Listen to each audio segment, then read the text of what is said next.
While we didn't see the steady storm activity like yesterday, brief periods of severe weather were enough to bring down trees and send mud cascading onto a major roadway. And neighborhoods all over the Bay Area also seeing hail today. This was in San Francisco's Russian Hill less than 2 hours ago. It almost looks like it was snowing.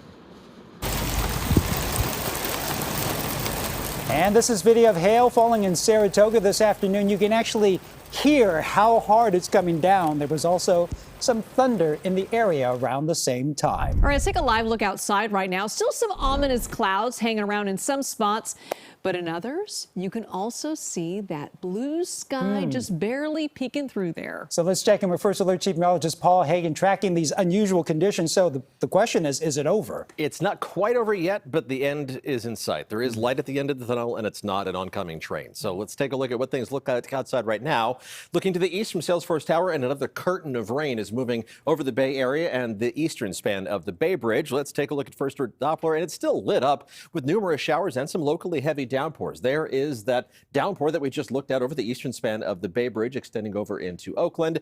The heaviest rain on the map right now is mostly falling over southern Solano County, also northern Contra Costa County. Showers over the North Bay are more dispersed, plenty more dry breaks in between the heaviest downpours, and the heaviest downpours are either right along the coast or just not that heavy at all. For the South Bay, there are also some leftover showers, but gaps in between. San Jose is in a break in the action right now. Same thing for inland parts of the East Bay, seeing more breaks starting to show up. And this is going to be the trend as we head through the rest of this evening, as the storm system is still hanging out close by, continues to drift farther and farther to the south, while there are some more showers lining up offshore. They're going to try to make their way onto the coast.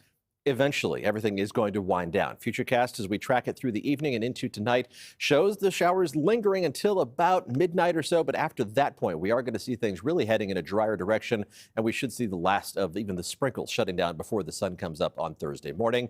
We still do have a couple of flood advisories in effect. These are urban and small stream flood advisories for southern Solano County. That goes until 6:45, and for central Sonoma County, that goes until 8 o'clock this evening. Watch out for some standing water on the sides of the roads, even though for Sonoma County, the heaviest rain has now come to an end. Take a look at a couple of dry days, yes, in a row in the 7-day forecast in just a few minutes. All right, thanks, Paul. Well, Muddy Bus has shut down one southbound lane of 680 through Fairfield. It's coming from the frontage road from above the freeway, which literally ripped apart in the rain. That road obviously will be closed for a while. So southbound drivers will have no option except to slog through that 3-mile stretch of one-lane traffic. This is along 680 for now. And if you can believe this, we're told the owner of this Tesla was able to drive away from this wild scene along 280. This after a tree came crashing down on the car in Daly City. Crews had to block a couple of northbound lanes to clear the tree late this morning. The driver only had minor injuries.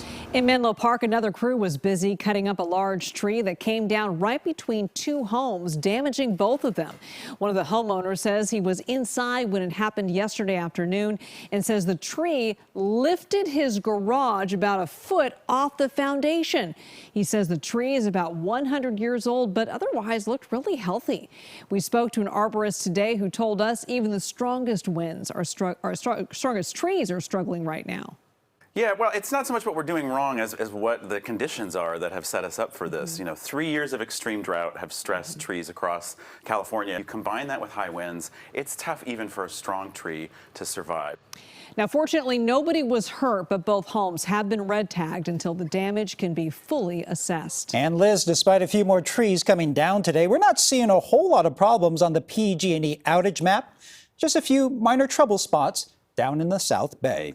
Meanwhile, check out what drivers in the Sierra are facing right now. It's unbelievable. Huge walls of snow on either side of the street with the road barely visible beneath it. Reporter Madison Keevy is in Grass Valley to show us some of the other problems this record snowpack is causing.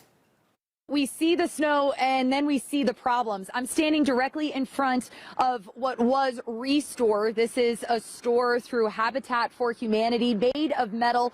You see the side of this building is totally crumpled in, the roof on itself, and this is all because of the weight of snow. A sunny day like this melted some snow in between and caused it to get even heavier over the last couple weeks.